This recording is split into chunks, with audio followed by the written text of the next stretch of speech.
Herzlich willkommen zu einer weiteren englischen Sendung aus dem Baden-Fundus. Diese Sendung ist jetzt eine Mosaiksendung. Wir möchten euch die Audios von Jennifer und David Doubilet gerne zugänglich machen, weil es gewichtige Inhalte und Infos sind. Und da haben sie mich als Biologin sofort gecatcht. Und weil sie ihre Botschaften wirklich unterhaltsam verpacken. Insbesondere Jennifer hat ein ganz großes Talent, ihren Partner zu interviewen und mit dem Inhalt auch für eine Menge Unterhaltung zu sorgen. Auch David lässt bei allen ernsten Themen seinen Humor immer durchblitzen. Ich habe Mosaiksendung gesagt. Die Sendung ist zusammengesetzt aus verschiedenen Audios. Ein Teil stammt aus der Long Night of Photography im Cinema Paradiso. Im Rahmen dieser Veranstaltung haben Jennifer und David ihre Arbeit vorgestellt und eine Ehrung, den Hans-Hass Award, bekommen. Der weitere Teil der Audios ist vom Artist Walk. Leider hat es beim Artist Walk Probleme mit der Aufnahme gegeben. Vom ersten Teil, der vor Davids Bildern aufgenommen wurde, fehlt ein Teil, da gibt es ein paar Schnipsel. Als klar war, dass die Technik streikt, hat Thomas sein Handy gezückt und versucht, den Talk aufzunehmen. Das gibt's dann als ganzes Stück. Da es Schnittmengen zwischen dem Vortrag im Cinema Paradiso und dem Artist Walk gab und gibt und wir euch dadurch die Inhalte zugänglich machen können, haben wir aus dem vorhandenen Material einen Mosaikmix geschnitten. Begleitet wird der Audiomix von einem Bildermix. Es gibt Bilder von der Leinwand im Kino, von Handy und Kamera und die Ausstellungsdoku vom Festival. Wir glauben, das Mosaik hat, auch wenn es nicht aus einem Guss ist, einen Mehrwert für euch. Es liefert euch einen Eindruck von der großartigen fotojournalistischen Arbeit und den so engagierten und netten, dankbar und bescheidenen Menschen, die hinter den Bildern und der Arbeit stehen. Ihr hört von Jennifers und Davids Arbeit, ihrer Leidenschaft und Liebe für die Unterwasserwelt, für Planet Ocean, ihren Aufträgen und deren Wandlung, Klimaproblemen, Hoffnung, der Kraft der Fotografie und Projekten, die schon mehr als Hoffnung sind. Jetzt hoffe ich euch, dass ihr euch auf das Mosaik einlassen könnt und wünsche euch eine intensive Zeit mit Informationen und Unterhaltung mit Jennifer und David.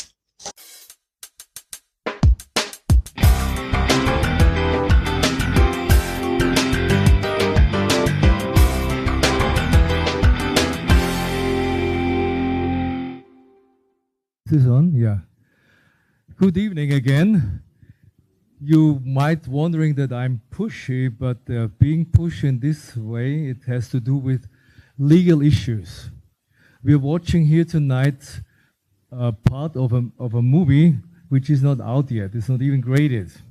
So, and we have to do everything behind closed doors and need to know who is here, and so that we really have control that nothing is leaked, etc. So it's a serious thing. So forgive me that usually I'm quite relaxed, but today I'm a little less relaxed. Little lesser, yes. And our speaking notes, the long night of photography, and there's a reason for the long night of photography, because we are here to celebrate photography. And celebrating photography means, first of all, take off the hat. It's a celebration. And the celebration has a good reason. The celebration is because photography had birthday on the 19th of August. And it was not the day when photography was invented, it was the day when photography was handed over to the world. In an unprecedented moment of what science could do at the time, what they did is they recognized that photography is a real game changer in a world where this word was not even thought.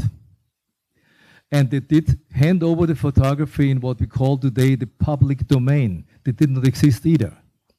Only England kept a kind of a copyright for photography. Otherwise, the French Society of the French Academy of Sciences gave it to the world, knowing that it's so important.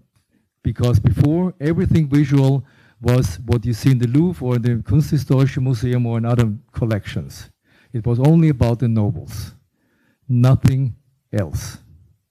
And since then, 185 years passed, and that's a big, big thing. You see how it was at the time? It was very serious. And by the way, the societies, for example, in Austria, for Austrian photography, was also founded under the rooftop of the Austrian Academy of Sciences. So it was really something very, very important at the time. We're celebrating photography tonight, and that means that we are celebrating the photographers. We already did give you the names, we applauded them, but to make it clear what it means to have you here, it's an A-list lineup like hardly anyone else ever. This A-list lineup means like you would have Chagall, Miro, Picasso at once. It's really the top photographers in the world. And to give you a taste what they do, we look at their work now.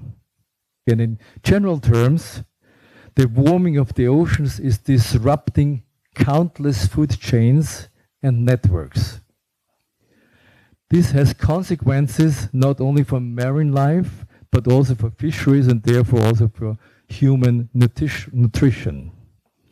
Our climate, my dear friends, and this is why we are here and have to deal with it and to talk about it and to fight for it, and photography is a very valuable weapon.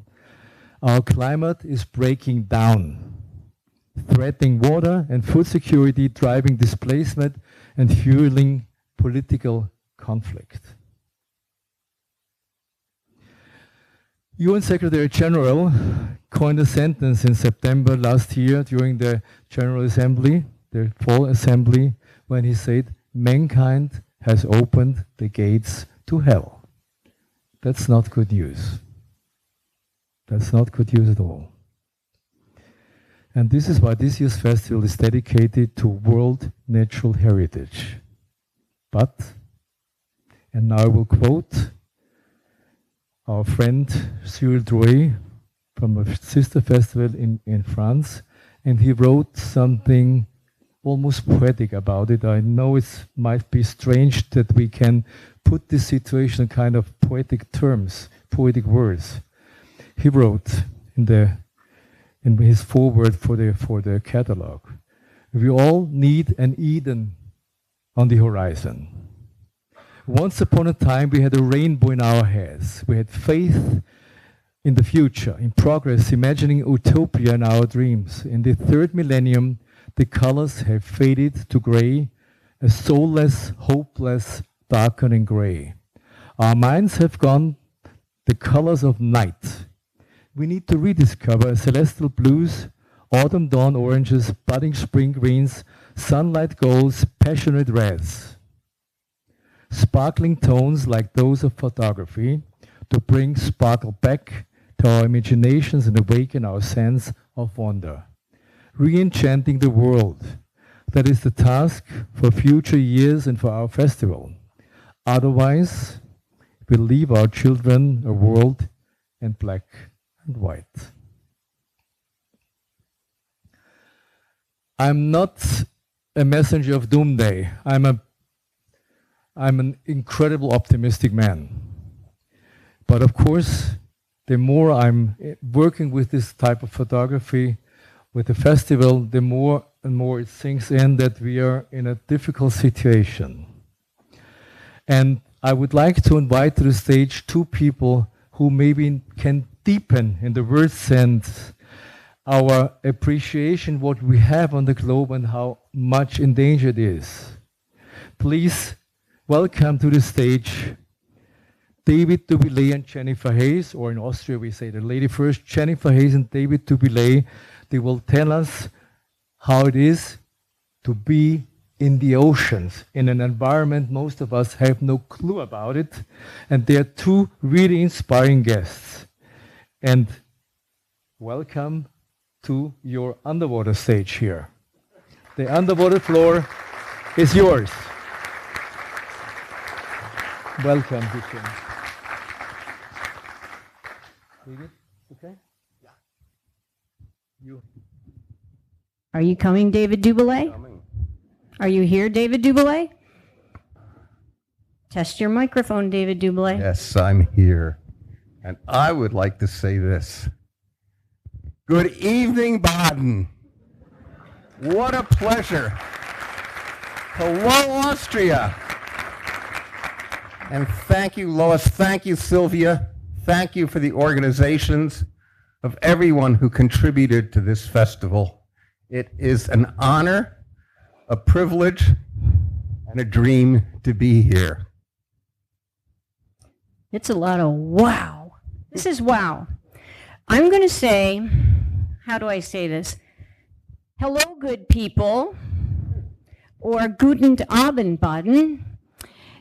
And I want to thank Gacilly, Baden, all of the sponsors, Lois, everything. This whole thing is so unique in that it supports and celebrates photography, and it supports and celebrates photographers. It's when we set foot and met some of you in Gacilly, we had no idea where this train would go. And it's been pretty magical, people. And to stand here and see all the sponsors that we saw, and then see CCAM up there, the housings we use underwater. Harold, thank you very much. You help us in our storytelling in ways you can't even imagine. So, David and I'm going to tell them who we are. Yeah, we're a married couple that co-produce stories for National Geographic. We are together, people, 24/7. Yikes. It helps when you love your partner, but it helps a lot more if you have a sense of humor. Well, underwater, I can't hear her. However, we found a way to overcome that. Yeah, it's we tried those full face masks that do voice, and turns out David sings underwater. It drove me nuts. Then we found the kind where I could talk and put a only listening patch on him, and then I realized he had pulled the patch off during the middle of the dive, so that didn't work either. So now we just communicate with hand signals, and you can imagine how that goes. And notes. Somebody read our notepad underwater one time, and they were like, their eyebrows went way up and down. So I want to just, while I'm here, and I thought about it, I'd asked Pascal something yesterday when we were at Pascal's exhibit. I said, how often do you use video? We at National Geographic, we're going to invite you in for a teeny-weeny look at some of the things we do there in our storytelling. We are storytellers. We use still photographs, we use sound, and we use video. It's a little scary to do this in this crowd. Are you ready? We are going to share video too. Oh no. I asked Pascal, and he said, not so much. And I called him, I said, you're a purist. So we're going to go out on a limb. We're going to share with you some things we create for National Geographic and storytelling, some things that we're just off from basically last week. David, what are we leaving out? The distance between the button that takes a still picture on a camera and the button that makes video is about this much. It's about 400 million miles. In your mind. In your mind. When we switch over, and David does not do video. Here is a moment in an editor's, where there's a few people from Nat Geo in here. I don't know if you've ever had this experience, but we had it with Kathy Moran and a few others. It used to go like this, people. In the not so far back days, they would see a piece of video and they would say this: if you have the video, you darn well better have the still for that, or don't show me the video. Now, if you have the still, they're like, do you have the video for that? So now we do both. We don't, and whatever mode I'm in is the one I want to be in the other mode. If I'm in video, I want to be in still. If I'm in still, I want to be in video. David shoots predominantly stills, and I go back and forth, but like you're right, it's a million light years between the two when you're underwater. And we're there, and then switch over to video mode. So let's turn off the lights and show you. I want to show you a picture. Not just yet. Tale is this. It is Christmas Eve, 1968, and the Apollo 8 capsule has just made its first circuit of the moon. And as it emerged from the dark side, astronaut William Anders put a Hasselblad with a 250 millimeter lens up to the tiny porthole, and he made this picture, possibly the most important picture ever taken. It's called Earthrise. The moon dead in the foreground, the earth like a sapphire gleaming in the background. And it said to me, it said, I think, to all humanity, a very important message. And that message is, that's all there is. There isn't any more. This is all we have, and this is where we live. But look at this picture. Look at our Earth.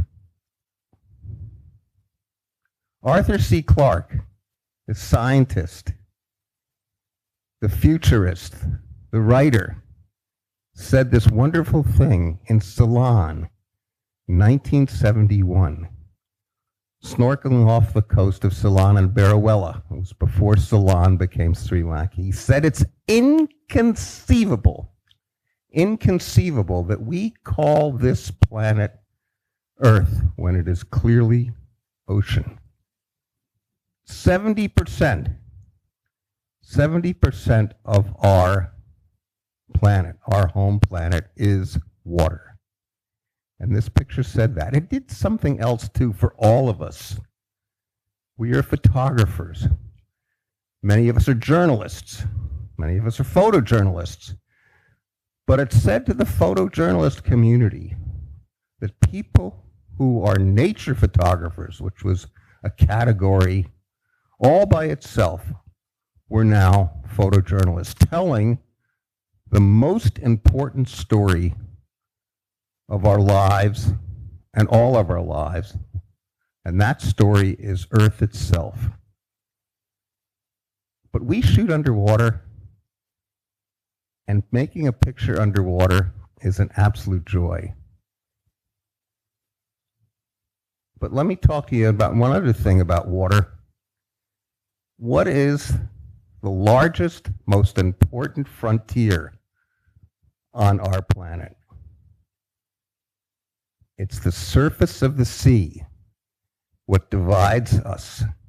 We live in the air part, then there's this molecular curtain, and below, that's 70% of all life on Earth and all the places where life lives is the sea. And it's a border. Look at this. Water and air. And I've always wanted to explore that.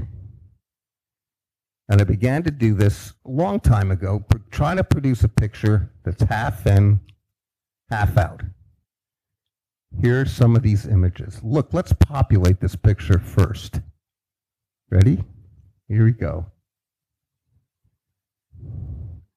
This is in the Cayman Islands, in the absolute center of the Caribbean with ultra clear water. These are stingrays, southern stingrays, and when I first did a story here in 1985, 86, there were 7 of them. Now there's over 250, possibly 300. It is the world's most populous dive site. And the pictures basically were instrumental in saving the southern stingrays. But I love the quality of the water and the air and the light. The surface and the flash do marvelous things, secret things that you don't know about. At night, off the coast of the Bahamas, facing the Bahama Channel, these are lemon sharks hunting at night, and the breaking wave, illuminated by the flash, turns this molecular surface crystal. Jennifer and I were coming back from a hard day's diving in Raja Ampat, passing a little island with fishermen. And And I said, what's going on here? Because it was just a lousy day in rain. And I jumped in, and the entire island, this tiny little island, was surrounded by an enormous school of bait fish. Back to the island, looking half in, half out of the water. The sun came out, the fishermen were there, and it was a moment that I absolutely adored with this evening light.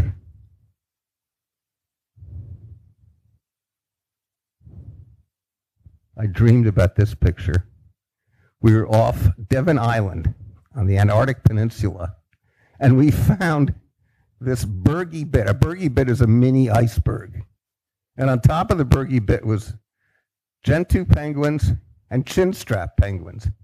And they were playing a game called King of the Iceberg, where one penguin would slap each other, knock it over the side of the iceberg. They would go under the iceberg and pop up on the other side. Penguins fly underwater like little jet planes. This is a kind of a picture I remember seeing growing up in New York City at the Natural History Museum. We stayed there and photographed absolutely freezing water. And it was just one of those moments that I absolutely, well, it was a moment that was not only freezing, but extraordinarily wonderful. We surfaced after a dive off Palmer Station on a shipwreck and woke up a crab-eater seal. Completely annoyed at us. And then eventually went back to sleep. And here is an iceberg. Icebergs are the metaphor for the ocean. We know about what's on the surface, just that 1/8, 1/4. The rest is below and unknown. And this is an iceberg nearly 90 north off the Greenland coast. Very clear, very cold water. And as we were photographing it, it began to move and shift and make this noise, this wonderful, almost groaning, singing noise. And a final picture in Papua New Guinea, on Kimby Bay, a story that we went back to photograph, a story that was good news. After 14 years, we went back there and found that the reefs were still in very good condition. Things hadn't changed. They may have changed now since this picture was taken. You search for a picture all the time as a geographic photographer, hoping that you can get a picture that encompasses everything that you've seen. And this was this moment, a tiny island surrounded by this absolutely garden of corals, of chalice corals of all different colors and plate corals, and a little tiny island. And all of a sudden, this father and son came out of the blue, paddling the outrigger canoe, and it made the picture. We gave them lunch. I closed my eyes and dreamed.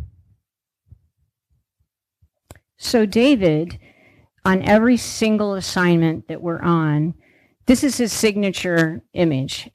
He calls them half and halves, over unders. Others call them splits. He has a heart attack if you call it a split image. But it is something he enjoys to make. And during COVID, the man was climbing the walls. I'm not exaggerating when I say, and I wish I had put this in to prove it, you were making half and halves of cows in our St. Lawrence River. We went by a cow in the river in our boat, and he said, "Stop the boat." And there it was. And so during COVID, created the book Two Worlds and used his efforts and his eye to actually create this monograph. Now, the cow picture didn't make it. The cow picture did not make the edit. So, since he has been shooting, when did you start shooting, David?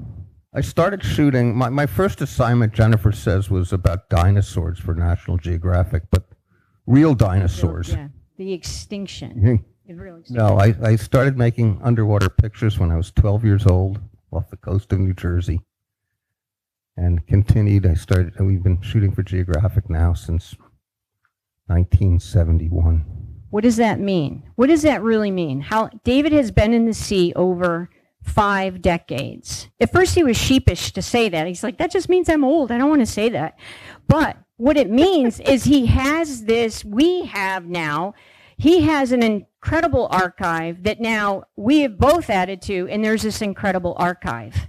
It is literally an ocean through the lens of time. That brick fell on our head during COVID while we were editing this book, Two Worlds, and I was piling through this ancient archive and not so ancient archive and last week's archive. What do you do to put your archive to work? You don't want pictures to go in the box and die.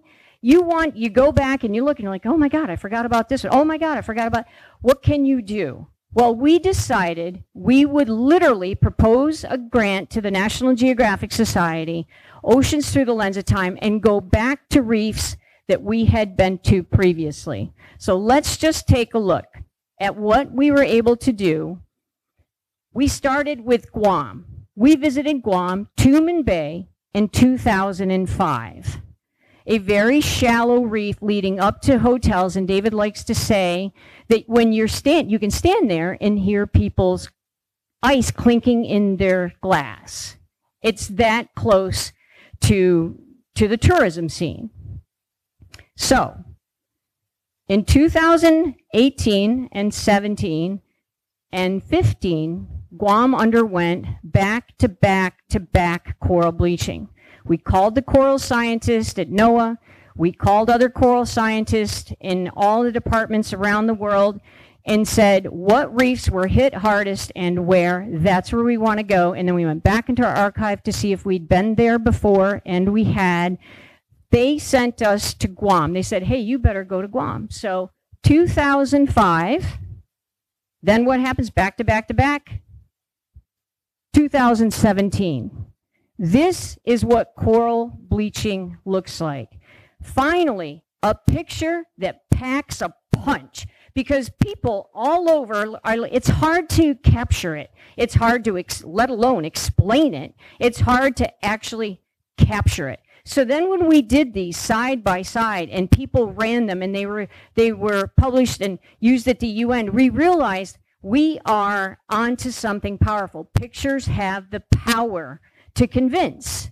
So then we said, okay, let's talk to the science. Where else are we going to go? We embedded with a scientific team on the Great Barrier Reef. This is Opal Reef, this wonderful breaking wave revealed what's called a coral bommy, which comes up from a little bit deeper water. And it looks like a bouquet of plate corals. It's one of the most beautiful reef systems on the entire coral reef, and it's off Port Douglas, and it's one of the places where it's heavily trafficked by snorkelers who don't bother the reef at all. It was a jewel. And of course, the Great Barrier Reef, 1,200 miles, a place where the most powerful animal on our planet lives, that little coral polyp that makes a biological action turn into a geological fact. And it is the only living thing that we can see from space. So, Opal Reef, on one of our large National Geographic assignments, celebrating the robust reefs of the Great Barrier Reef in 2009. It's an Eden, it's a garden, it's a jewel, it's a crown jewel of the planet. 2009. Then, back-to-back bleaching in 2016 and 17. Here is exactly the same coral head, this exactly same latitude, longitude. 2018. David wanted to recreate time lapse in a single frame. And we sat down, and it's fun to problem solve and just, bad ideas back and forth. But we wanted to get back to the same exact. So there was no dispute. So you be the coral head. You're it. I visit you in 2009. I go back in 2018. We decided to take laminated pictures back. 2009 in David's left hand. and the same coral head in 2018. That is climate change. That is coral through the lens of time. Still picture, that is time lapse. The good news, so we as storytellers, we have to deliver the bad news. We have to tell you the hard realities.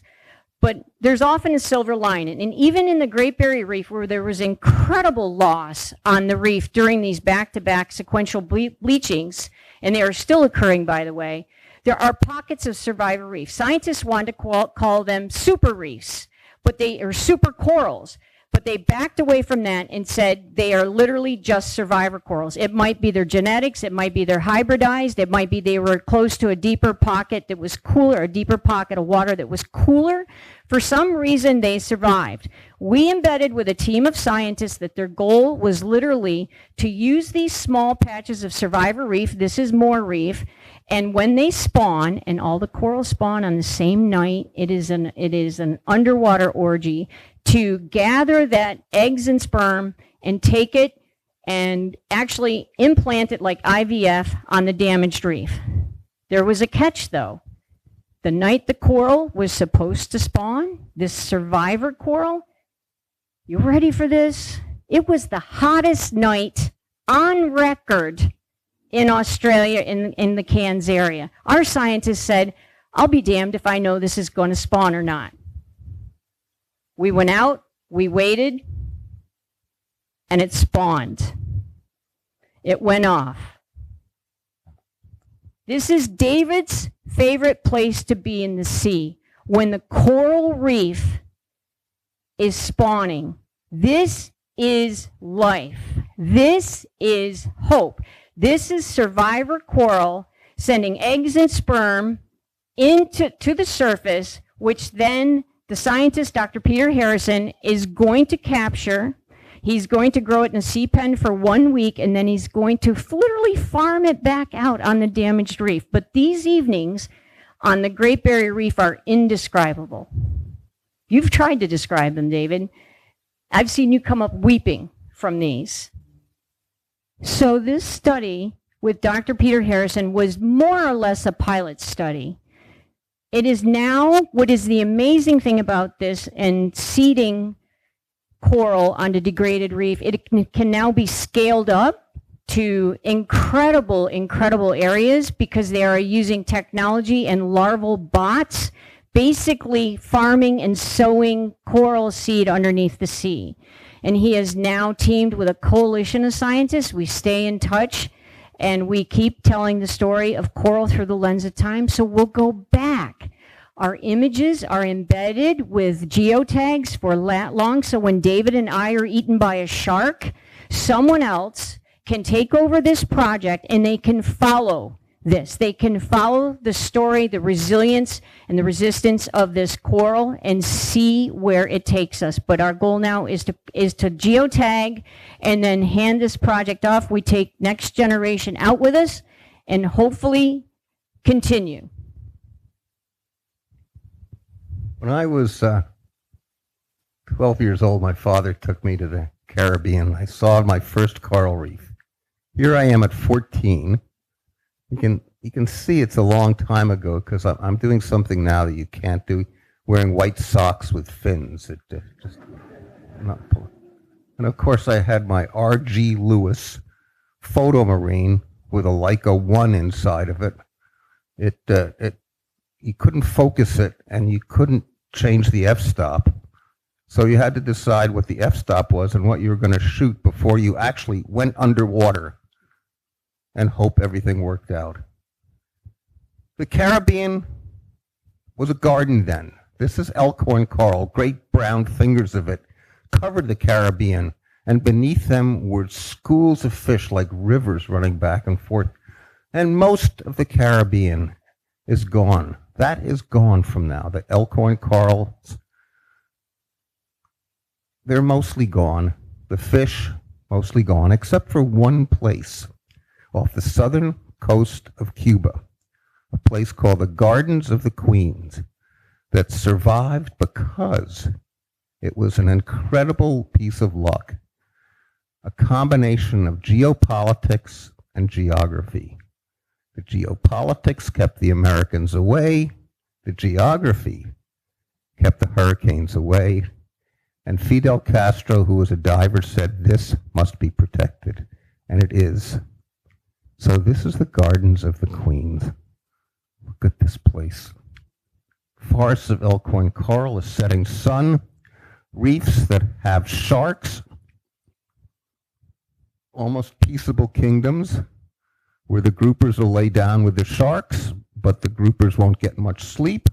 But there's the sharks, an incredible set of reefs. And mangroves. So the magic of Gardens of the Queens is habitat, and isolation and protection that keeps it looking exactly like it did a museum in time, or like it did when Columbus first discovered it.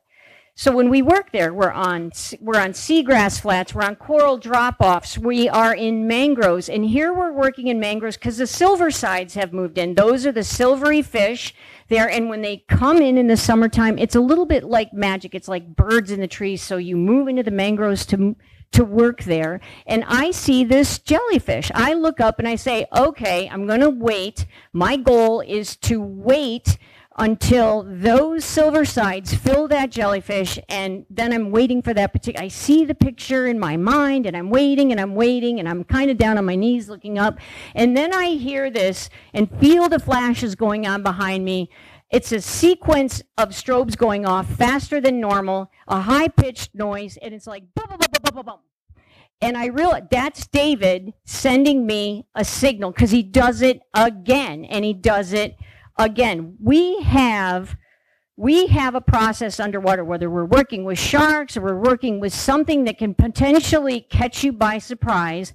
We work generally back to back so we can see, or we have underwater signals, and that literally is letting the other know that something in your habitat or your environment has changed. And this is what had changed for me. I had a visitor. This was my visitor. David, I'm looking at the jellyfish, and the American crocodile is looking at me. He comes up behind me, and I sing underwater, I hum, and this guy's like, David's let me know something has changed. I turn around, and here he is. Hello, handsome. How are you? He had come up behind me, was curious. David let me know. Of course, you see, he was saving my life, but he got the photograph. Does anybody notice that? Right? He was saving my life and letting me know, but you got the photograph, David. So these... If I hadn't taken the photograph, you would have killed me. I would have killed you. If you had not taken this photograph, I would have killed you. So what was happening here is Gardens of the Queens is about snorkeling and divers, and we have sharks on the coral reefs that see divers going by. We meet sharks out there all the time.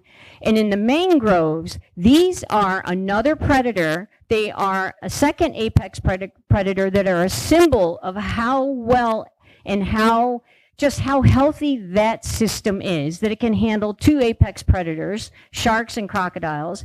They know scuba divers and they know snorkelers because we pass by each other in the mangroves. We are not strangers to each other. So for all that this looks scary and crazy, yeah, it's a little crazy, but they know that we're there. He came up, said behind me, what is she doing? I turned around, hello, what are you doing?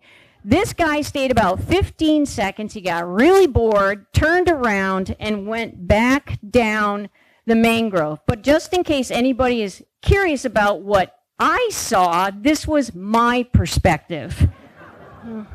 Well, there he is, and he's pretty close.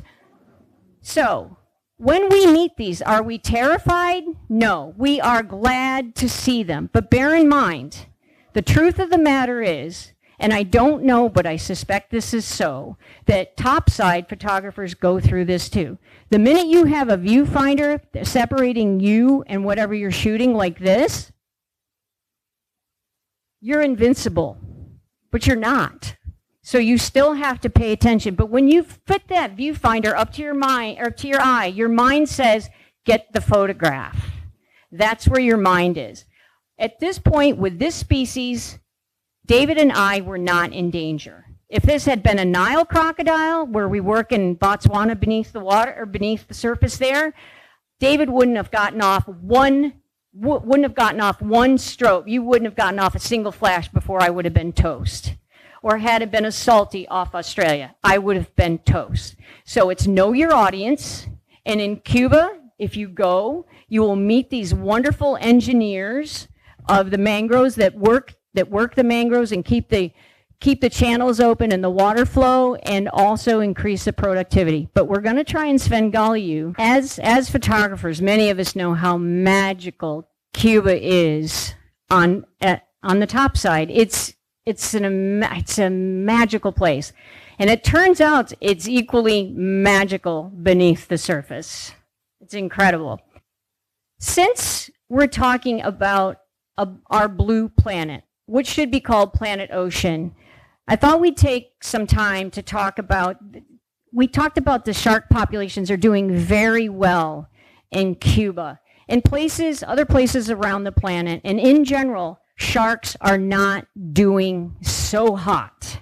These are blue sharks, and this is in blue water in the open blue Atlantic.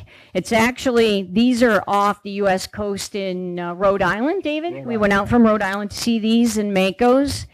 And then we decided that we would follow the shark fishery. And that led us to Vigo, the port of Vigo in Spain. And we went with our friend Leandro Blanco, who had been going for a decade or two there. He's a filmmaker. And he got us in, and it's very hard to get into the port of Vigo. And he said, you have to come now. We have a day, and if you don't come, we'll never get another chance. So we did. Vigo supplies most of Europe with their fish. These are swordfish that have come in from the Western Atlantic. The Port of Vigo is now sending their boats all the way across the Atlantic and landing their swordfish. For every single swordfish that you see here in that lineup, 10 or 12 blue sharks come up. And for every blue shark that comes up, 1 or 2 mako sharks come up. And the fisheries are literally just literally punching the shark populations down. The one good news is they used to just be able to cut the fins off and throw the body back in the sea, but now they have to fill their holds. They take the fins, but they have to bring home the carcass too. So their holds fill up faster. So the target is swordfish. The bycatch are blue sharks for a few bucks a pound, literally just for the fins, and makos are a little more valuable for their meat. So we talk about sharks being in trouble all over the world. Literally, we swum through Indonesia, all through Asia, and seen maybe, wobbegong sharks. A wobbegong shark is a shark that lives on the bottom. It looks like a very dirty bath mat from a really bad motel. It does. And it leaps up off the bottom. It's an ambush predator and eats fish or tries to bite you. They're very strange looking creatures, but we didn't see sharks. Years. Sharks have become ghosts in the sea. Why? They had disappeared into bowls of shark fin soup. Everybody throws around this number, 100 million sharks a year. Nobody actually knows how many sharks are landed in so many countries because the numbers are they're so ill-reported. But this past year, Geographic asked us to get involved with a shark project called Reshark, or Rewilding Sharks. And since we work in Raja Ampat, Indonesia, the Center of Marine Biodiversity, and we know the areas, we know the scientists, and we know they had no more sharks, we said we would take it in a heartbeat. So this is a very simple concept. This is shark conservation, and we are all humiliated. I'm a scientist. I was a scientist turned storyteller, and we are all humiliated to learn that we never thought of this. Sharks are disappearing off the planet. Aquariums have sharks, and they produce baby sharks, and they produce baby. Put them back. That was it. That's the answer. So we followed and embedded with Mark Erdman, Dr. Mark Erdman of ReShark.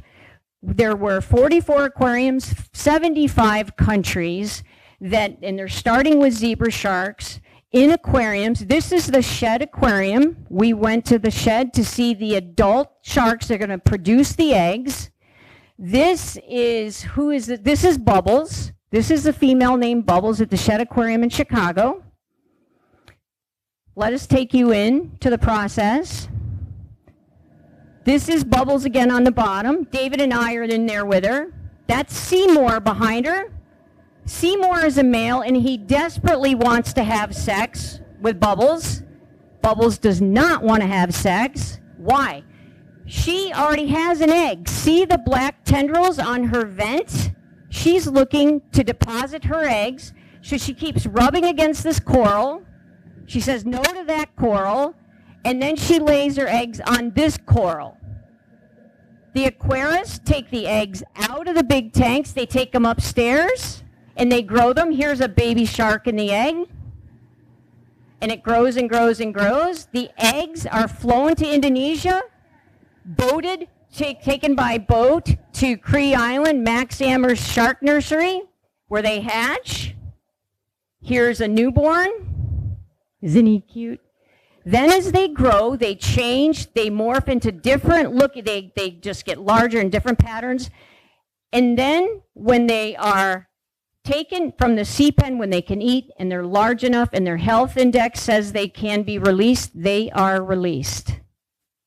This was the first zebra shark of 500 released on Friday the 13th in a marine protected area in Wyag. And that is key, a marine protected area. Why is that key? It simply is this. All the sharks in Raja Ampat had been fished out because it wasn't protected. Now they are going back into places where they are protected and patrolled so that they will be able to survive and grow. And our goal is really quite simple. Hopefully, here goes Charlie. Here we go. Over, I think, 300 Indonesian dignitaries here to see this.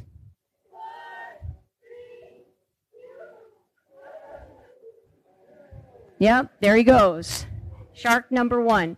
We were just at Cree at Papua Diving last week in the shark nursery, and they now have 15 zebra sharks in the pen and 17 on the way. This is incredible because these sharks are literally released into the wild, and the really cool news is, get this, people, it doesn't end with zebra sharks. They already have their next species on the list called the bowmouth guitar sharks, and they have a list a mile long where now, instead of being beaten up, aquariums can now contribute to putting things back into the sea. So it was a project we desperately wanted to document and get in on because literally swimming around for years there and not seeing sharks was a bit much, and now we hope to cross paths with one of these in the wild. So this is not hope. This is not hope. This is happening. Hope is something you wait for. This is happening. So let's go home. This is our house. Indeed. This is the St. Lawrence River. We live in the Thousand Islands on the St. Lawrence River in upstate New York. You're all invited. If you ever get to upstate New York and on the Canadian border, we'll give you some, I don't know, Wiener Schnitzel and Mitzelot. I'm not sure. And some potato salad. So this story started when they asked us to do a story on the Gulf of St. Lawrence. And one of the things that we have there in the St. Lawrence, we are lucky to have some of the best neighbors on the planet. And our neighbors are sturgeon. And I'm just now wrapping up a story on sturgeon for National Geographic, where I've gone to many countries, looked at 27 species to tell the story of sturgeon, caviar, and conservation. But we're lucky to have them on the St. Lawrence River. They're a threatened species there, and I did my PhD research on sturgeon. I am a sturgeon freak, I will admit it. So I started this project in 1995, talk about long-form journalism. I go back to it every single year. The sturgeon in the St. Lawrence River are a threatened species. We've now put back over 400,000 in 7 different tributaries, and we are about, since it takes 25 years for them to spawn for the first time, we now see them spawning, and we're now able and ready to delist them off the threatened species list. This just tells you how long it can take and how long storytelling can take to tell the full story.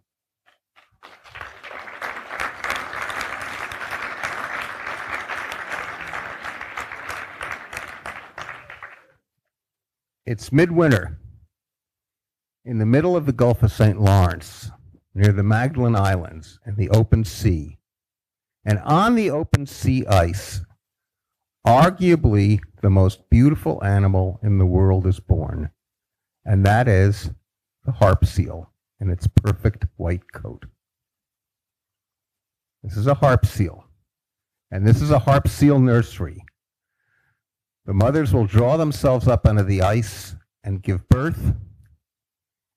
It is one of the most incredible pulses of nature on our planet. So this group, a large group of harp seals, is called a herd. And we're going to speed up the story so we all don't cook in here, but we'll tell you what's been going on. It's another long story we've embedded with. Harp seals come down from the Arctic every year. Males and females come down in November, and they hang out in the Gulf of St. Lawrence.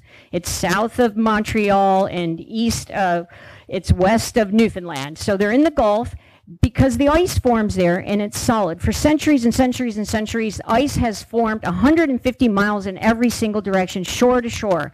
And in late February, the harp seals haul out. They don't have predators. There's no polar bears there. They have good ice, 6 to 8 to 10 weeks of good ice for the seals to survive.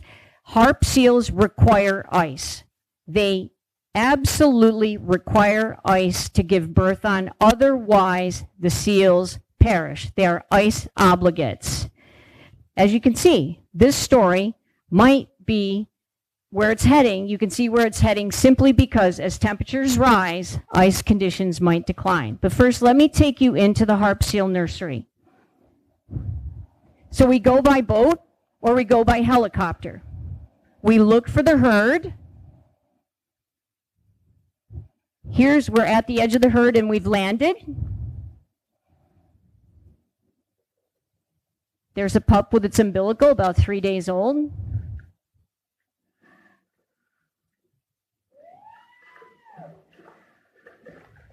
That's mom. Mom's coming back to nurse her pup.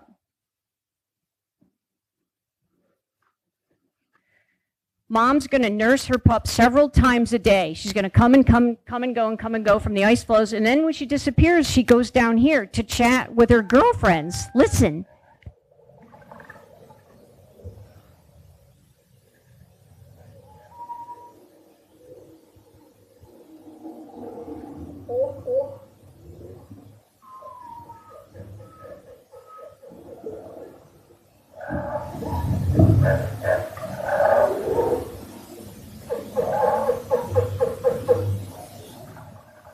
Very curious.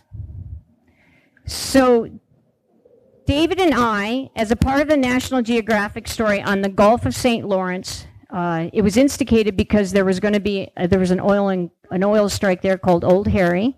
So the office asked if we would go up and see what was there in case another horizon event occurred.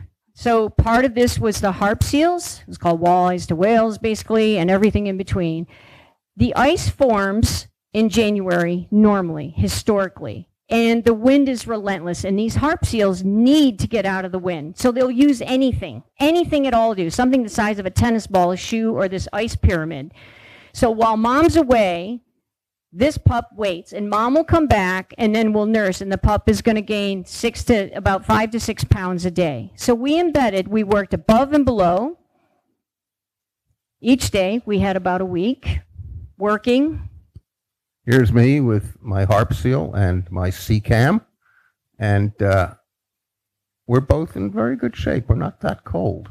That was the last day. David had his seal, and I had to go find my own that particular day. And I said, all right, you have yours. I'm going to go find mine. I'm on a snorkel with a mask fin, snorkel weight belt. And here he is. He's peering down at me, looking at me. Are you my mom? I'm not your mom. Mom is behind me and calls the pup in. When she sees I'm near the pup, she calls the pup in to the sea to move him, because I've become something different. And she greets this pup. I love this because we didn't know this happened. On the ice, the pups meet each other, or the mother and the pups meet with eyesight, sound, and the scent of recognition. David, come here, you be the pup. Now, it turns out, underwater, they also do this, and the scientists didn't know this. So you be the pup. I'm the pup. Are you my mom? Are you my pup? So they also do this and the scientists are like, how can they do that? So we were able to spend enough time doing it and learn this is the first swim. This is mothers comforting pups. This same mother also, at the time, I was bitten on my left and right ankle, and the male came up over the back. His penis got caught in my mask strap, took it off, and basically I was trying to get that, and the female went down and beat the crap out of the male and came back up to check on her pup. David and I started this story in 2011. We worked with 100,000 harp seals for maybe 8 days. A storm came, a big storm. It was weak ice already. Our captain said, we got to get back before the storm comes. We got back to basically the dock, and the captain said, I hope you got all that you needed because they're gone. I said, what do you mean they're gone? He said, the pups are gone. What do you mean they're gone? They're all dead. By the time we put the key in our vehicle to go home with that story, the only place those pups existed were on our cards and on our hard drives. I stood in that parking lot in Magdalen Island and said, we have to come back. And we have, since 2011, every year. So, 2020, I was sent up there to make a picture of a dying pup. Here's a journalist question. You all can decide what you would have done. This pup crawled on me when I was the only solid thing in front of it. And I had a picture of it dying in front of me when I got in. And then it crawled on me, and it found a refuge. And it crawled up to my head, and it stayed there, and it panted. And I swam it out. I swam it to survival. An editor asked me, did you get the picture that we sent you for? The answer was no, I did not. So you can think about all of that as you wish, but I will tell you that that was 2020. This is now become the average ice that animal has 50 feet to survive on, and in 2024, there was absolutely zero ice. Zero. Zero in the Gulf, zero off the front of Newfoundland, and quite far north off Labrador. So that's the power of storytelling. Thank you for letting us torture you tonight. Thank you all.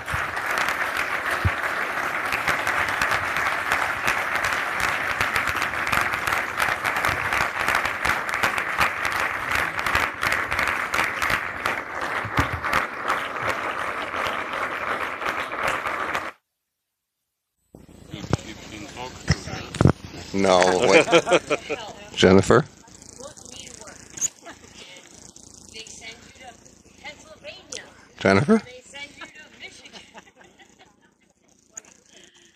Look, you have a microphone. I do have a microphone. So, the two of us, I'm David. I'm not David. I'm Jen. What would you like to... We could make this all easy on them because it's hot. hot, and we can talk quick, and then they can like take a dip in the pond. Everybody wants to I'm going to just ask a first question, David. Yes. How many people work with their spouses? How many people are with their spouse 24/7? Somebody, raise their hand. Somebody. Nobody is doing that. Ah! See? There we are. So David and I co-produce stories for National Geographic and other publications. We're together 24/7 people above and below the surface of the water. Yeah, I was just curious who else has that issue. Yeah. Okay.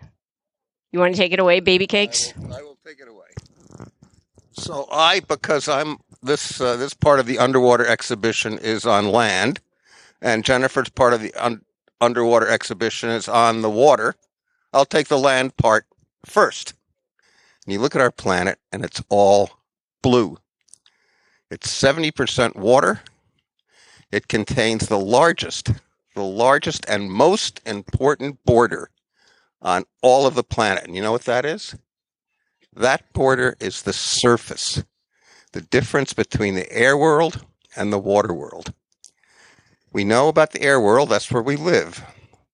But that other 70% is mysterious and unknown, and it takes pioneers like Hans Haas, Jacques Cousteau, Louis Martin from the National Geographic, Bates Littlehales from the National Geographic, to open up this other world. And this world, for me, is a place where the bizarre is common and the surreal is constant. And it is beautiful, it is strange, it's extraordinary, and it's a place that is an absolute joy and a complete tear your hair out crazy challenge to make pictures. And these are some of the pictures that I've made. Jennifer and I have worked on over the years, and we can look at a few things. For instance, that's not underwater, but that's a great white shark, a story that we did with Peter Benchley. The shark comes up to the boat, opens its jaws like this, and it's not that we're holding a piece of bait like this over it, but that's what they do. And it clacks around the boat like a giant castanet, making this clack noise. And then what happens, very funny, if you're in a shark cage, you'll see the shark actually sink like this and faint like somebody from the Grand Opera. And they fall away until they get to about 3 or 4 meters, and they wake up and they come back. That shark was about 4 and 5 meter shark. It's a very large one.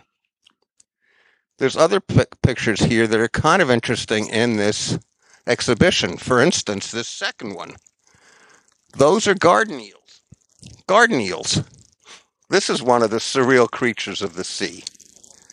As round as your thumb, a meter long, and when you approach them, they disappear in the sand as if it's a mirage. And to make this picture, we used a remote control camera, a C-cam, with a 12 meter long extension cord and a push. There was fortunately an old shipwreck, actually a lifeboat wreck, near this sand. This is in Dumaguete in the Philippines. And we set the camera in the sand. We moved away. The tide changed, the current changed, and these eels come out and they sway back and forth like this in a soundless, like it's giant Egyptian orchestra playing in the background.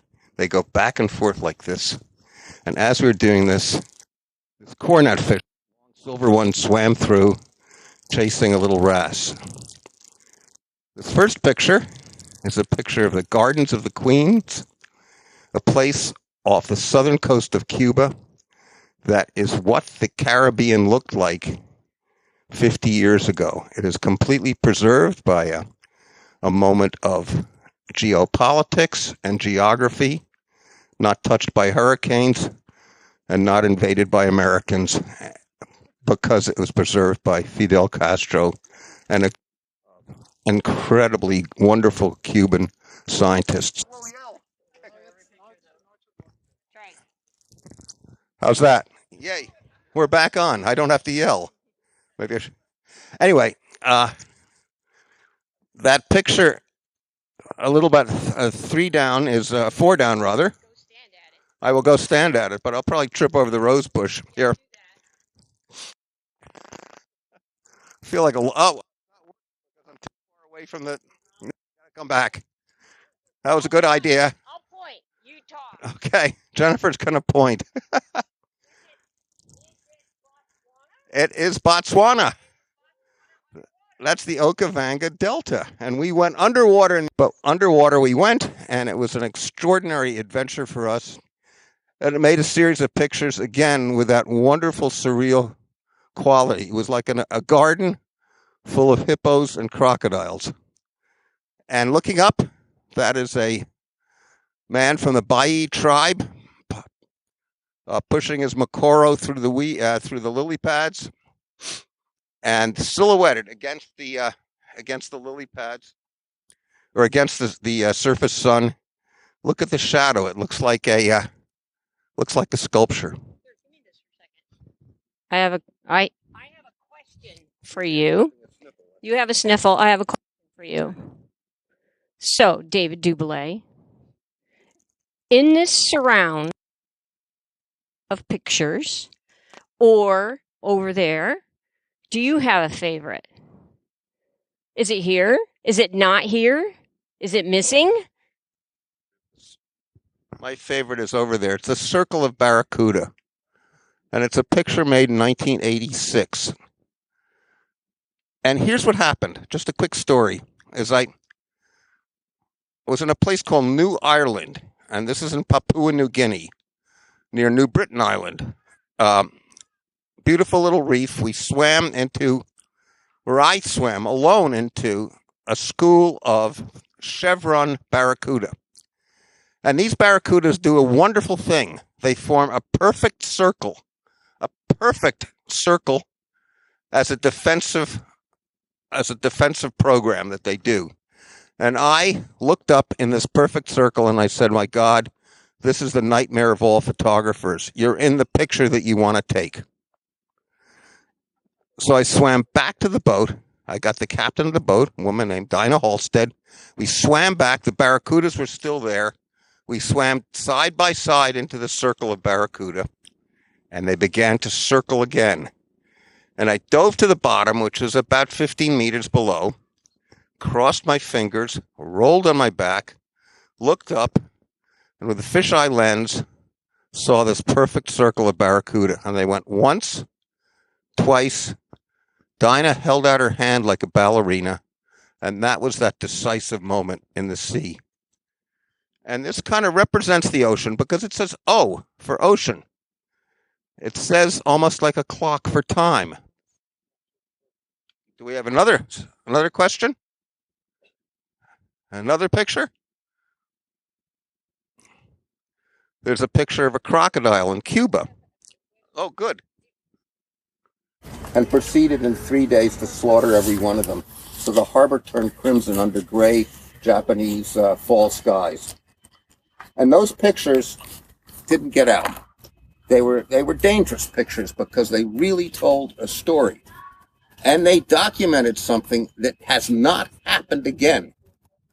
The good people of Futo may have slaughtered the last group of dolphins that have gone past them in the Kuroshiro Current off Japan. But that picture wasn't documented because it was too hard to publish, too much for the readership to take, yep. Right? Geographic decided it was too brutal. Controversial. Too real. Yeah. How long ago was that? That picture was done in the mid-'80s. Would that happen now? No. This picture would have been published and would have seen circulation. Now? Yeah. It would see. But then it was too honest, too brutal. Okay, so that was a regret. Do you have any, these are real questions, do you have any secret victories, things that you feel proud about in your career? You're up there, mister. Do you have some, I can say that because I'm married to him. Yeah. You're up there. Do you have things that you feel proud, or things that you would like to share or encourage? The word, I think, is instrumental in what pictures do. It's not you take a picture and all of a sudden there's a change, but you take a picture and it institutes a change. It begins that change. The pictures we did in, it was now called Stingray City, became a national park, saved the stingray species in the Caymans, became the world's most populous dive site. People may or may not like it, but when we started out, there was 7 stingrays. In 1986, there's now probably over 300,000 people a day see these stingrays. They act as ambassadors to the ocean. The pictures made in the Red Sea were instrumental in a national park. And a lot of these stories go on and on. Pictures made, for instance, of the Australian sea lions woke up people to the fact that these sea lions were in danger. It happens this way. And I think that this is the power of photography. I'll say this over and over again. Jennifer and I will say this over and over again. Pictures that we make, that Pascal makes, that Brent makes, that all of these photographers here make, they have power. And they have the power to illuminate. They have the power to educate. They have the power to even humiliate. And they have the power to convince the unconvinced and open people's eyes. And now everybody's got a camera in their hands. You all have a camera in your hands. You have an iPhone you have a camera. And you all are storytellers. Every single one of us is an influencer. I don't care if that's what you do for a living, but you all are influencers. Every one of us is now an influencer. If you're a kid, look at what kids worry about, what people are thinking and saying and doing in their world, and everybody's an influencer. I think I have one more question. What do you want to get done? What do you want to accomplish before a shark eats you? Well, it's going to happen. I get out of debt. See my Do you want to go mirrorless before you die? No. Where do you want to go? I can probably deal without mirrorless, but if somebody wants to give it. What do you want to accomplish? I think that I would like to gather a lot of this work and have people look at this and look at the space and the time and what is below this most important border. To realize that this is an ocean planet. Coral, and the change that we see in coral, called coral bleaching, as the temperatures rise, and the algae in the coral leaves, and the coral changes color and then dies. This is a thermometer. This is a thermometer for the health of our planet.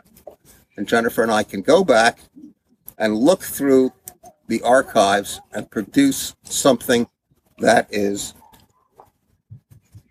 a picture that is a timeline, what is the word? When you have a timeline in a picture. Oh, you mean like your before and afters? Yeah, a before and after picture. History of the seas. Yeah, there's a single word that describes that, but I can't think of it right now. Yeah, right. But this is what we can do. We can say to the world, this is an ocean planet, and as oceans go, so do we. As the oceans go, so do we. How many people here go into the ocean? Just go in. I was there. 1 week ago. Right? Yeah. Thank you for that. I think I have another question for him, and I'm not going to... Is your glass half full or half empty, David? Where we're going? Where are we? Are we half full or are we half empty? Are you... A third, 2/3, it varies. Half and half is a hard direction to go in. So you see hope. But there is hope. We're working in a place called Raja Ampat, which is the farthest eastern province of Indonesia, the westernmost corner of the great island of New Guinea, and it is a place where marine protected areas have been successful, and a place where the reefs are coming back, where the sharks are coming back. It is hope there. It's more than hope. Hope is something in the future. Raja Ampat is happening. So it's more than hope. It's happening. It's a real, we're seeing the effects, and it's happening. It's not something that's going to happen in 10 years. It's happening now. Sharks are coming back, which I like. It's a new phrase we have. It's more than hope. It's happening, baby, which I love, because so many people have doom and gloom, right? They're like, oh God, we're hanging our hat on hope. Hope's a 4-letter word, but happening is better. I've come just over the last year, I've kind of been like, this is happening. So good people, I won't swamp you. So David and I work together. Louise put me in the pond. I love it because I get to take a boat out to my photographs and you don't. Ha. So I love that. I do. I can row out to my photographs. I got my niece coming tomorrow. There's one dangerous word on this planet. You're all here. First off, what sprang out of Legacy it's about photography and with that photographers. So there's great gratitude for all of this. It's celebrating photography and photographers because it influences people. It can change people's hearts, minds, and maybe ultimately behavior, right? Ultimately. You only have to look at what's going on in the U.S. right now. We are a dumpster fire, people. We are a mess. But you do everything that you can do. And David and I, Pascal, you do it for humanity. We're doing it for the oceans. You're pulling a wagon up the hill. And it's great to look around and see people interested in that. And we're all, like I say, we're all a part of this. We are all in this together. So I just thank you. Is that mine? No, that's all right. I was going to say, now my backpack is ringing. I want to say one quick thing. We're in an incredibly beautiful place. This park. This is incredible. Baden, what a city. What an exhibition. And the secret bottom line for photographers is it's an ultimate, complete joy to make pictures. The hardest we work, the more danger we're in, the more uncomfortable we are. The moment we take a picture is a joy, regardless if it's successful or not. And that's the secret. So this celebrates that joy, that photography. But with photography, as journalists, we also have a message. But first, make a picture that has a sense of poetry. And Pascal said it best. He said, we rely on our fixers. We have a different phrase. Every click of our shutter is a collaboration. Drop us off in the middle of the Pacific or in the Indian Ocean, see how far we get. Every click of that shutter is a collaboration. It's not about David or we click the shutter, but it's the boat driver, the guide, it's the biologist, it's the scientist. It's a collaboration. And that's what makes it even better, is it's a collaboration. So wherever you can, collaborate. I would like to say something to David. You know, David make a revolution about underwater photography. Nobody before him have shoot underwater photography like he did. He make a new style, a new way of underwater photography. May I add something? We collect National Geographic magazine since decades. And always when a new magazine came and we saw David Doubilet on the cover, or that that he has a story in it, so we were very curious and said, wow, what a new inspiration again.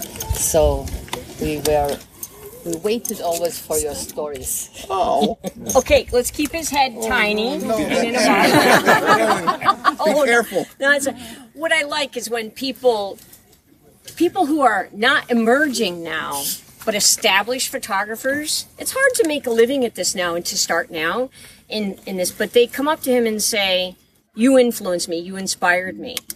And I like that because now they are generationally invested there in it. And it's nice. They'll say to David, I looked at your photographs and you inspired me. Yeah. I gave up a real job to do this. And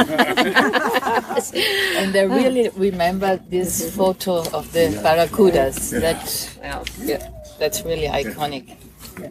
And I would love to add something to the words of Pascal, because Pascal, you said you influenced all a new type of photography, but I also was like you with the National Geographic magazine, being this little kid admiring the pictures with these big eyes, and I had no idea of the underwater world. So it was not only that the photography was inspired, but also so many people, so many generations about what's underneath us, what we do not see. When we just swim on the surface, we don't see. So thanks for opening the eyes to everybody. Oh, thank you. Before we get eaten by a shark, our goal is to get emerging photographers where they need to be.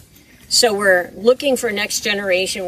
We're tapping into it. We're bringing them out on the projects. We're just trying to plug in people where they think they want to be to do their best work. It's time to give back.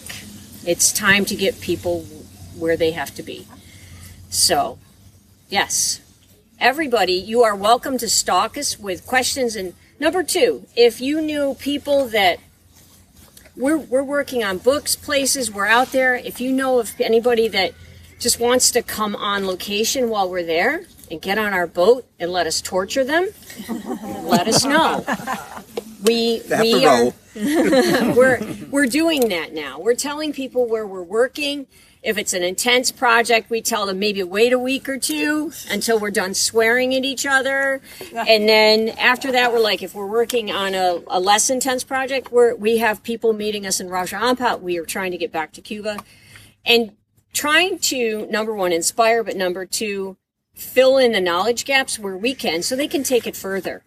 It's time for them to stand on our shoulders, his shoulders, and reach further. So that's what we're trying to do. So if you know anybody that's swimming around and says, yeah, just send them our way. We should go over to the ducks now. We're good. Mine are out. Take a spin around the pond. We work together. We collaborate. I can choose 3 images, but I'm not going to. Just know that I came to storytelling through science. I left a university. I had to decide to go to the geographic or stay at a university and teach. What I like about it is instead of being an expert in 1 or 2 subjects all your life, like I researched sturgeons, I studied sturgeons, I was an ichthyologist, I now get to meet a lot of scientists and know a little about a lot instead of a lot about a little. That's how I phrase it. And it's 2 eyes. You know, when you team up with somebody, David and I are very different. He's a poet. I'm a scientist. I get very angry at him when we're side by side with the same equipment, the same strobes, the same light. I'm lighting your feet. Pretend you're a Goliath grouper. David sees the light. I calculate the light. We're very different that way. I see it numerically. He feels it. I hate you for that.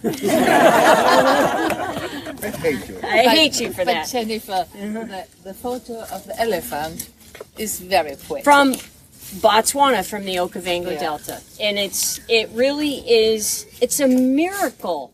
We live on a miracle, people. Our planet is a miracle. And to see stuff like this, it's a gift. And you know what the best part is?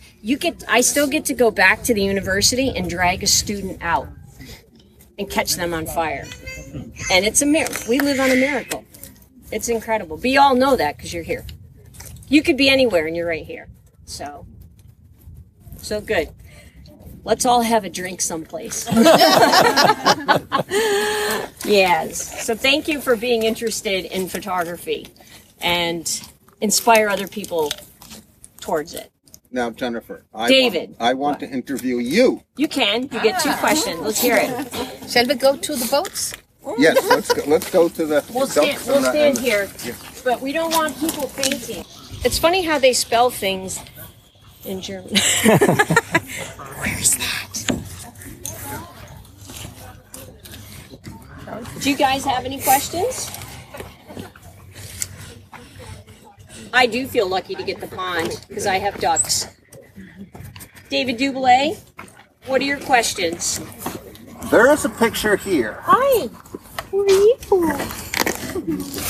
you? There's a picture here. That's Enrico. I know. No, it's a she. It's a she? Yeah. That's Zelda. All right. What's your question? The question is there is an image here, one of my favorites and one of the incredible moments in science, which is a new discovery that you made in the Gulf of St. Lawrence under the open sea ice. And I would like for you to describe that. To swim out, touch it, and point it out, right? That's okay, what here you I need. go. That's what you need to do. It's blocked. You can't see it. I can. It's on the far side. Here, let's do the example of it. Are you ready? Okay. Okay. So, I'm a long-form storyteller, it turns out. When I get with a story, I stay with it for like, I don't know, 10 years. I go back and back and back. So I've been with the harp seals for since 2011, which is, oh my gosh, 13 or 14 years. Why? Because they're a face of climate change. When we started, let me back up one sentence. Harp seals require ice to survive. Their pups must be born on ice. They have to be born on ice. They won't survive if they're not born on ice. So we started a story in 2011, and that particular year, there was some ice in the Gulf of St. Lawrence in Canada, but it wasn't great ice. And by the time we got back off our boat after a week documenting them, put the key in the door of the car, 100% of those pups had died because the ice was weak and a storm came through. And the captain of our boat said, Jennifer, David, I hope you got all the images that you needed because they're all gone. And I said, what do you mean they're all gone? And they said all the pups died during our boat ride back in. The ice turned into a blender and pulverized the pups. And so those pictures only existed, those pups' lives only existed on our data card. They were gone. They only existed here. And I stood in the parking lot in a storm in Canada and thought to myself, that's impossible. And I looked at David and I said, I'm coming back next year. And then I said the same thing the next year. I came back and I said, I'm coming back next year. Temperatures went up, ice went down. And we were seeing in this particular year, 2024, zero ice in the Gulf. We thought we'd see that in 2050, 2070. 2024, zero ice in the Gulf. We've stayed with the story. Imagine 250,000 pregnant harp seals searching for ice, nowhere to give birth. Desperate to give birth. No place to give birth. This is the story that I've stuck with. We found out bits and bobs of biology in this because I go back every year. We learn that pups, moms and pups, we know they greet each other on the ice by sound and smell and sight. And now, because we've worked with them so long, we know that they greet each other underwater with this kiss of recognition. Are you my mom? Are you my pup? And we've been able, which is what I love to do since I am a scientist in the heart, is to work and be able to share the story with the scientists, and they learn as we go. And they've brought me into their projects, and I get to go out on Canadian Coast Guard ships and follow the ice north, and I embed with them. And it's become this dovetail relationship of journalism and science. Scientists letting media come where they typically don't and tell this very long story of harp seals as a face of climate change. So I quite like, it turns out I like long form journalism. I didn't know, but now I do. So, good people, any questions other than what it's like to go underwater with your spouse? Yes, we argue underwater. We can actually, Do that? and I always seem to lose. It's because I shut off your air. Yeah. Any questions? Any thoughts? I love it. I love that I'm in the pond. I love that I'm in the pond. I have ducks on my photographs. I'm telling you, I love it. I do. I do. I like it. There's a duck on the turtle right I know. I saw that. Does anybody here, I don't know, has photography influenced their lives in a big way? They talk about us being big photographers. Like I say, everybody now is a photographer. Everybody is. And is photography important in your lives? Is it important? Yeah, it is. Yeah. All right. How? Someone tell us a story about photography. Somebody, how it's important. You with it, you're very quiet in this. Yeah, no, yeah, you nodded. How is it important? I suppose my English is the bad. That's okay. How? You can. Yeah, but photography is important to you. Sure. It is. Because you see images that inspire you? How? You can say it, somebody will translate. Wer übersetzt? Ja. Sehr gut. Oh, ja, mich faszinieren die Berge und mich faszinieren Menschen. Und ich versuche beides ins Bild zu rücken und beides zusammen zu fotografieren, denn Porträtfotografie ist ganz was anderes als Landschaftsfotografie und beides zu kombinieren fasziniert mich. He's interested in a completely opposite than you, in the mountains and in people. And he combines portrait photography with landscape to put everything in the sense of scale. It's wonderful. Nice. Wonderful.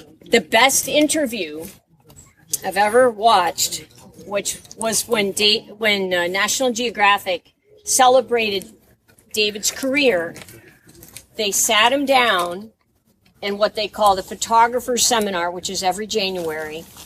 And they had a mountaineer, Jimmy Chin. Jimmy Chin. And they had him basically interview David. Not an editor, not an underwater photographer, but a mountaineer. Yeah. For an hour. Interview David. And it was absolutely wonderful. And you can find it on YouTube. It was great. Or Geographic.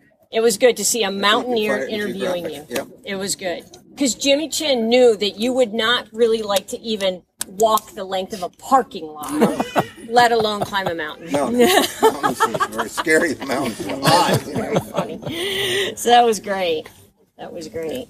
So, yeah. I also have a question, please. I love your questions, by the way, and I love how you each interview each other, so I'm completely in awe and speechless. Normally I have so many questions, but you have them all even better asked and answered, so thanks for that. But also, one thing, I mean, your images are completely perfect, and you have a very clear sense of color, of perfection and everything, but then you see the images in a different context, printed in a magazine, printed big scale, becoming their own individual art forms.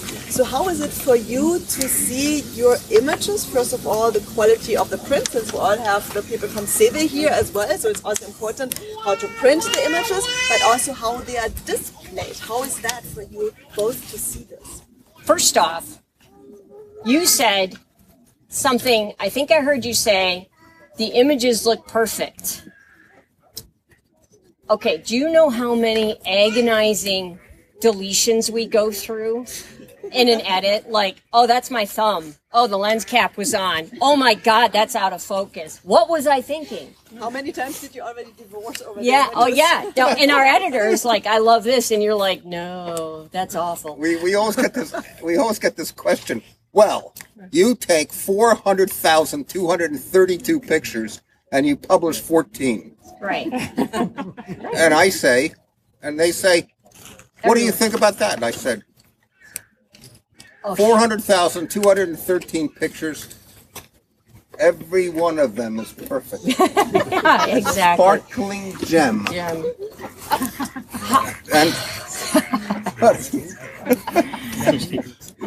I mean, it's the funny thing about it is this is something that sort of we went through an incredible photographic revolution from film to digital. At Geographic, we changed in less than 2 years from 100% film to 100% digital. Even when the cameras are just beginning to change and just beginning to reaching a professional status and working ability. And that was amazing. But there was another revolution that bypassed all of us, and that's the revolution in printing and ink and printing these enormous pictures. This is something that couldn't happen 20 years ago or before the digital revolution. So these pictures and these prints are, for us, absolutely amazing. I look at the picture behind us of the guys in the canoe, and it's ultra sharp from corner to corner. Or Jennifer's picture is circulating of the little cowfish there. It just, I mean, this is something that's happening and we were benefiting. Pictures have never been better printed. They have never been better printed large. They have never been better printed in a magazine or on paper, ever. Unfortunately, we're now looking at pictures this big. All of us. It's just sort of an ironic, sad part of what's happening in digital and internet and everything else to how we're looking at the pictures of our lives. And the joy of photography is the print. On a page, on a print, on a wall, on an exhibition. That's the great joy. And I love that. I just don't want to see it disappear and realize that we as photographers have a stake in that. It's beautiful to see these big, let me phrase it differently. To see people invest in photography and putting it in places for people to experience and share, it's priceless. We just did a tour in 2019 of China, 3 cities. It was an exhibition in 3 cities, Chengdu, Shanghai, and Beijing. And the exhibitions, get this, this is amazing out in nature. But guess what China doesn't have? Nature. What do you do when you go to do an exhibition in China? You choose the largest, most commercial, most popular malls. We exhibited in the most popular malls in those 3 cities, right? So kids went in to buy Nikes or whatever, and they're walking through harp seals and they're walking through this. And we took them to the Arctic, we took them to the Antarctic, we took them to the Coral Triangle through these exhibitions. And it was great because you have to go where the people go, not a museum. If you stuff them in a museum, you have to go to the museum to see them. And people are like, okay, I'm going to go to the museum. Here, people come to the park and they see them. China, you go to buy whatever you're going to buy, and there they are. So it worked. It was great. So for the organizers to come up with that, at first I was like, malls? And then when you go to Beijing, you realize malls. That's where everybody is. They're in the mall. There's 100,000 people going through the mall every day. Yeah, you're like, I'm glad we're in a mall because, it's, and you can thank the organizers and the funders and the sponsors. It's all comes together. And that's an answer is we're busy behind the camera. We're busy looking through this. We don't think about all of this because we're so obsessed with this, looking through the viewfinder, that we barely think of how to make our own prints. People are like, would you sell me a penguin print? And you're like, yeah, I will. But we are obsessed with looking through the viewfinder. And thank God that there are other people that are good at what they do in installations and printing and exhibitions and where to put them and how to put them. Because left up to us, we're stuck here. So that's the truth. That's an honest truth. If you're a photographer, you're generally not a good business person. Yeah, that's for sure. Pretty much. You're a photographer. You might not be you just might not be good at installations or thinking on this side. So again, it's collaboration. So thank you for that. I have a question. Do you think that women have another access and another view in the photography? Say that again so I get it right. Okay. Do you think that women have another access to photography and another view of Another the things? view. Yeah.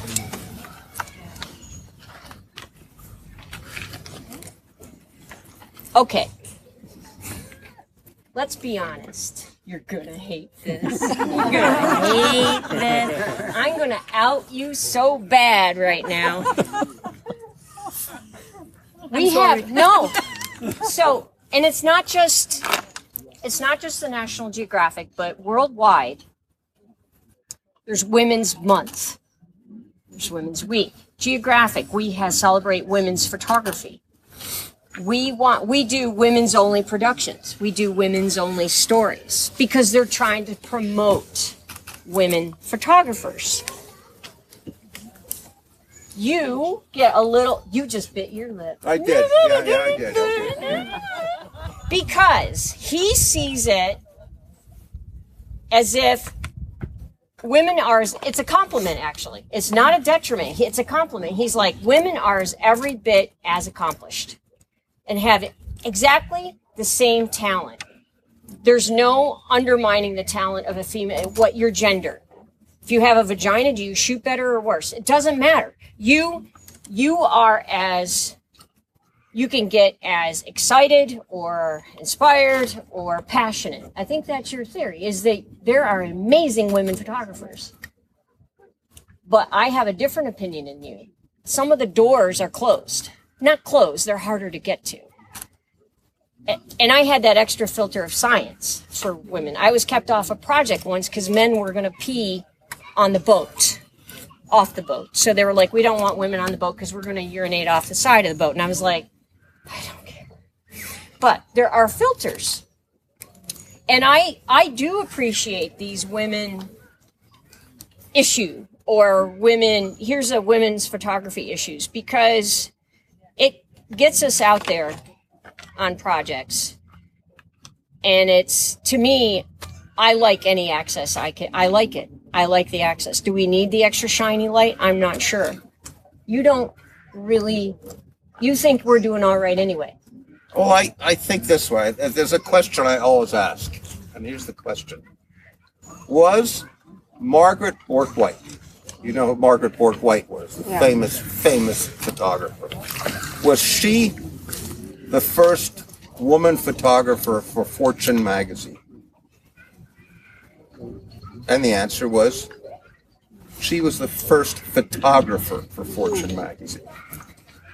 She led much of the great photography during the Second World War, from North Africa all across the world. And it wasn't because she was a woman, she was a photographer. Photography, for my generation, began when I was 12 and 13 and high school and working in the darkroom and chemicals and loving photography.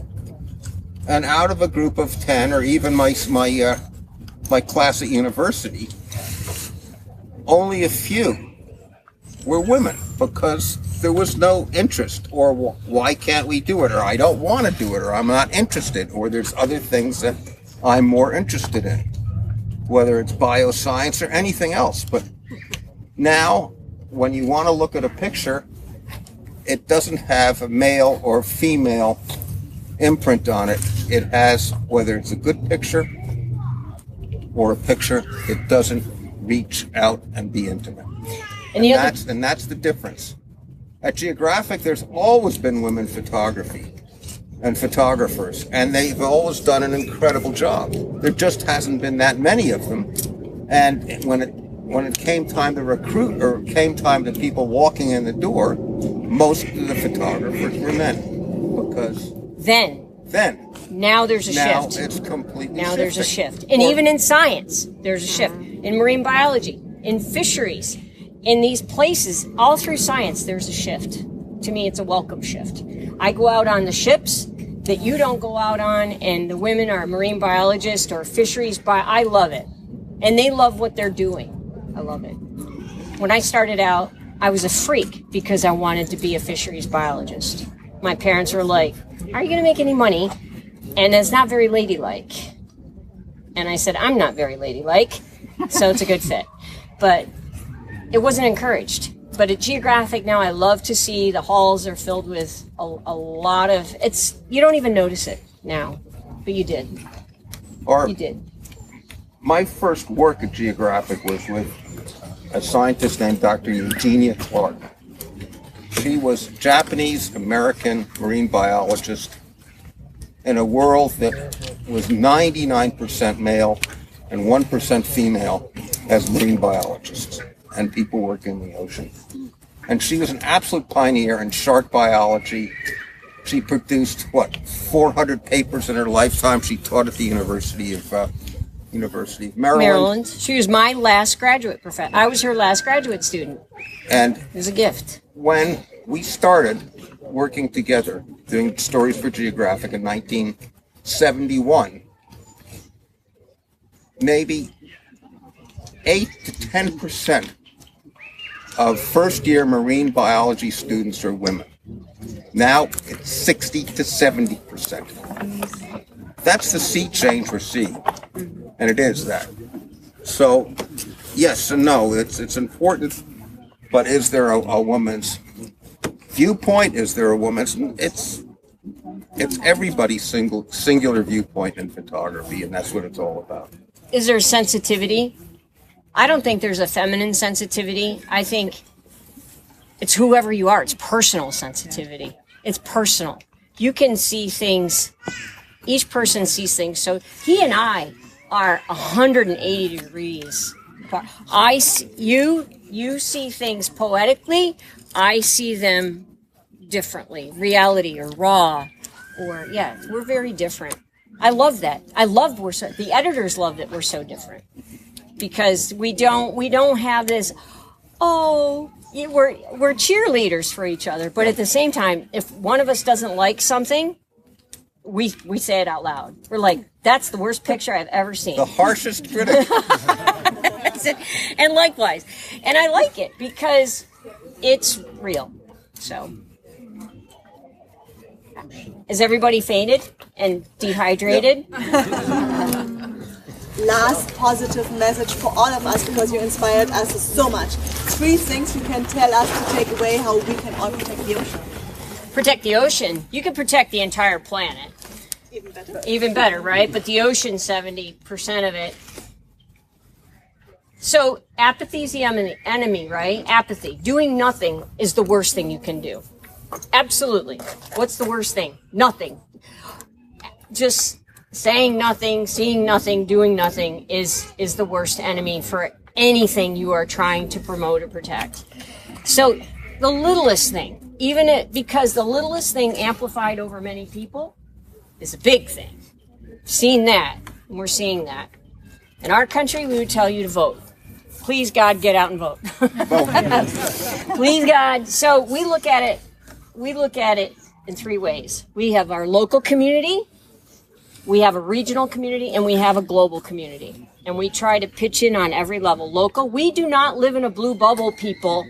We do not live surrounded by Democrats. We are Democrat number 13 and 14 in our town. Literally, we know where we are. 13 and 14. There's David and Jennifer. I'm worried if anything happens in this election, they're coming after us with pitchforks and torches. But we invite them to our house. They come, and we have cookouts and barbecues, and we give talks at our opera house, and we give presentations. We bring in National Geographic Live presentations, and there's 500 people in our opera house, and they all leave, and we're all out there in the grocery market, and and we talk about the harp seals, or we talk about coral bleaching, but we don't force it on them. We just show the pictures. We don't proselytize. We don't preach. We just show the pictures. So you're in aisle 7 of the supermarket, and they're like, there might be something to that climate change. What the heck? Right? So I'd say to George, who's plowing, because we live in a snow area. I said, George, how many you make part of your living snow plowing? Excuse me? Has your snow plow revenue gone up or down? He said down, because I hardly plow any snow anymore. I said, there you go, George, you just answered your own question. So He has a 30-year, absolutely accurate view of climate change. And he looks back in his ledgers and his books, and there it is, right there.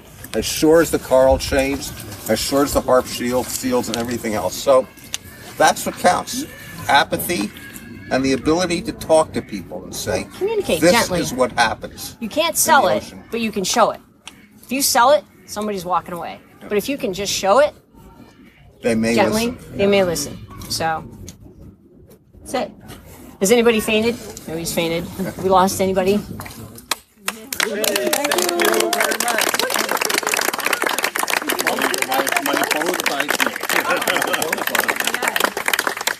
you could be anywhere and you're here. So thank you for that.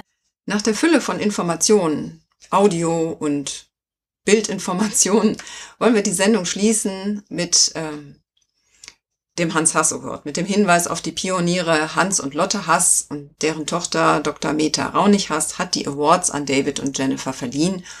Und die beiden waren unglaublich gerührt, und das soll der Schlusspunkt sein der Sendung. Also Schluss und Tschüss, bis zum nächsten Mal.